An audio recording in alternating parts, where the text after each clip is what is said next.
Is it ready, the fish? Yeah. Then, ayan yung patola sa miswa, paksiw, and ginisang ampalaya.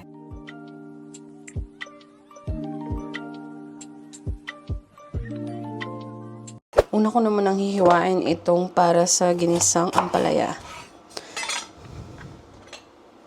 Dahil ilang araw na kami kumakain ng karne, so ang sarap naman kumain ng gulay at isda. Tatlong klase na agad yung lulutuin ko para pang ilang araw na ulam na namin.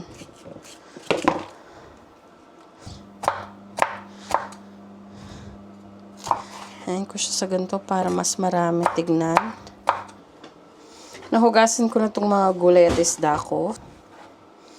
Ayan, ganito lang siya karami ang aking ampalaya. Next naman is itong sibuyas.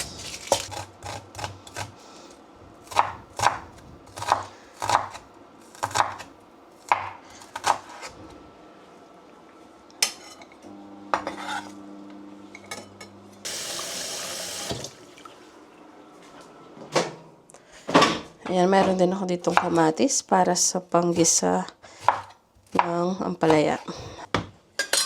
Next naman itong patola.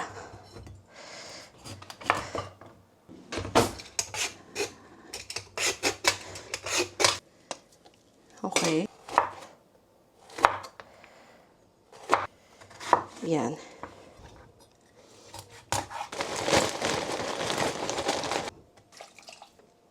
So, ayan, ready na ang ating pangpaksiw.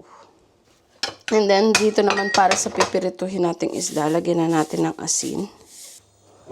Una ko lulutuin itong miswa na mayroong patola. Sa ayan, maglalagay na akong kaunting mantika, sibuyas, bawang, minced chicken, kalahati,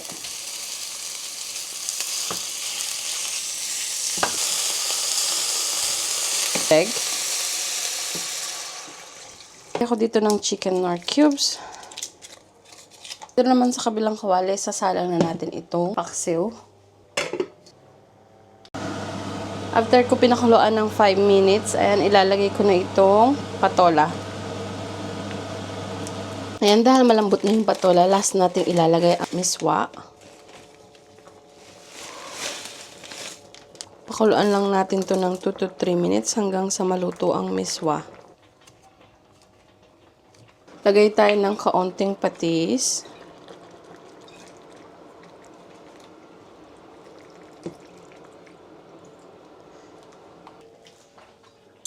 Yan, malapit na maluto. Nagpainit na ako ng kanin para kay Baby Eden. Magpapalamig na ako ng sabaw.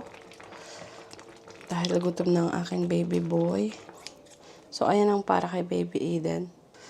Next ko na lulutuin ang ginisang ampalaya. Lagay ako ng mantika, sibuyas, bawang, minced chicken, itong kamatis. Lagay ko na itong mga ampalaya.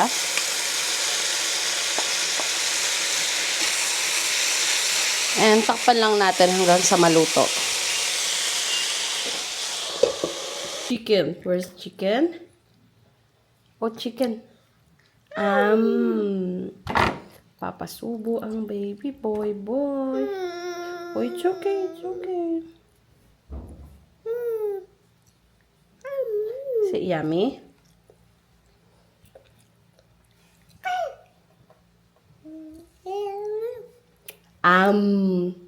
Good gidan eh. Kalahati na niya. Lalagay na ako ng 2 eggs dito.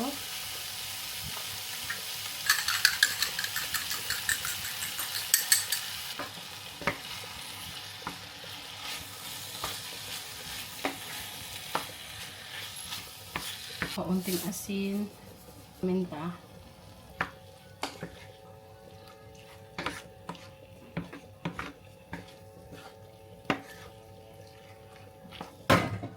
Set aside ko rin ito. Dito ko siya ilulutuin.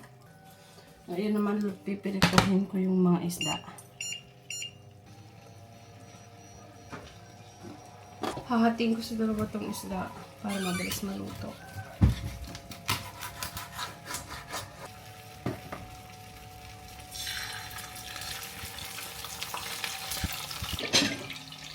So, ayan, si Bebe na yung nagtuloy. Ready the fish? Ja. Jag tar då nästan.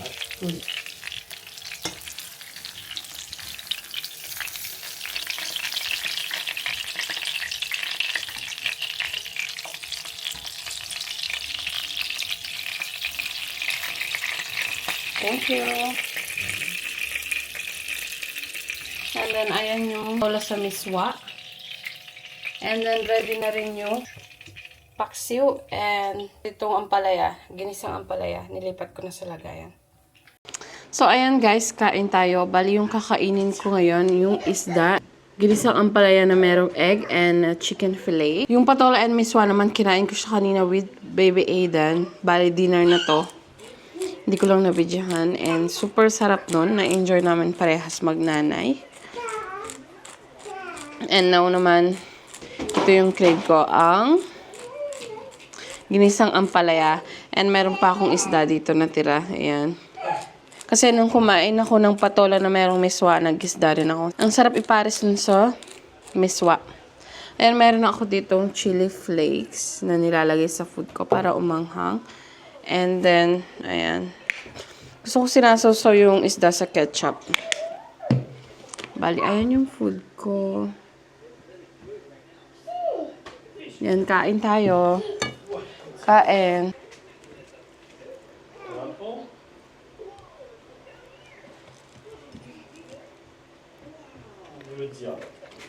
Mm.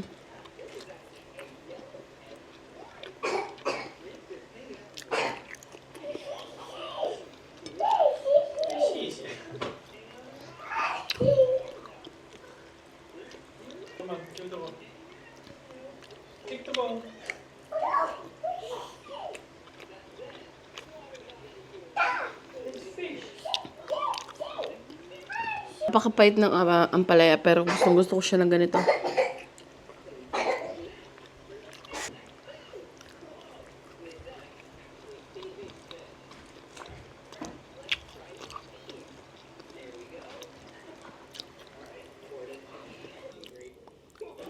That's it guys. I hope nag-enjoy kayo sa ating short cooking vlog plus mukbang. Please don't forget to subscribe, like, comment, and click the notification bell para updated kayo sa aming mga new vlogs. And I hope to see you in the next video. Thank you for watching. Bye!